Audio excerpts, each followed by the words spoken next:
sākās stintu laiks, tad visi nāk uz stintiem sēdēt. Ir jau tādi makšķernieki, kas nenāk uz stintiem, kam jums interesē tikai asari un tās stintu, viņiem skaitās ļoti, neinteresanti dzīves. Es vakar runājām, piemēram, tie viņiem.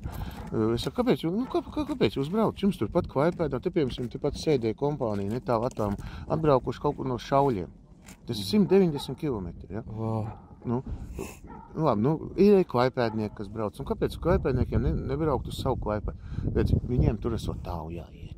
Kurš jomā šeit tur 2-3 kilometri jāiet iekšā. Jūra. Tas piebrauc mašīnu un gatavs. Jā, te piebrauc ar mašīnas, atvelk savus akumulātors, uzsvēj savus telts. Tur ir viss, tur ir tas, kā sacīt, jāsaka, lielais slinkums. Naktī ķerās labāk, ne? Kur reiz? To jau grūti pateikt. Citādi vakar, piemēram, ņēma pa dienu.